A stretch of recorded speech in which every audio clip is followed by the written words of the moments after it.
Glock 19 tabancalar için Tekna Clip Clips'in tabancaya nasıl monte edildiğini beraber inceleyelim.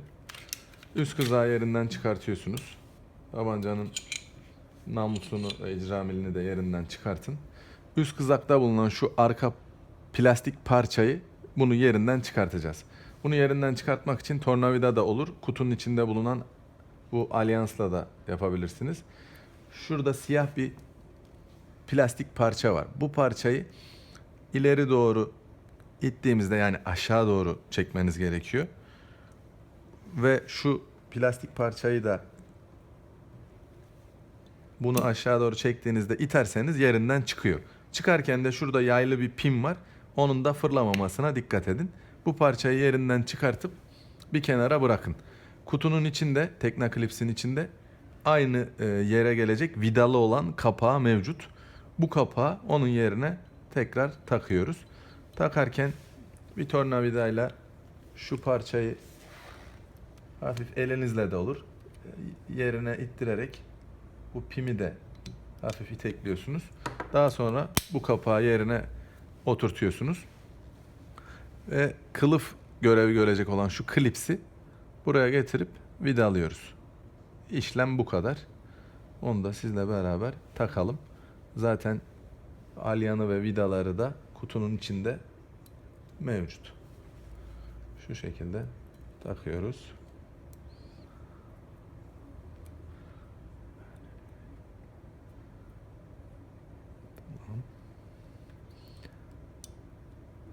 Önce tek vidayı sabitleyebilirsiniz.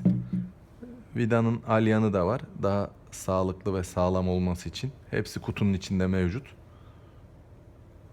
Diğer vidayı da yerine takıyoruz.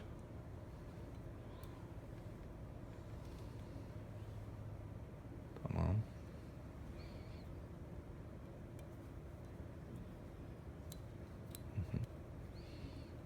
Şu şekilde de oturtarak sağlamlaştıralım. Tamam. Tekna Clips'in montajı bu kadar.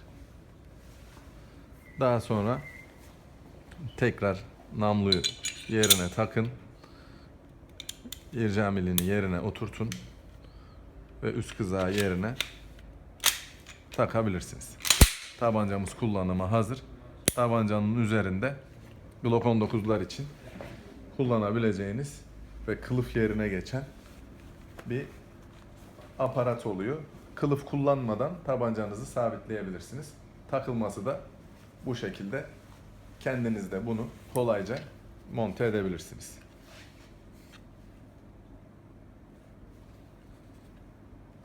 Tekna Clips parçanın takılması bu şekilde arkadaşlar.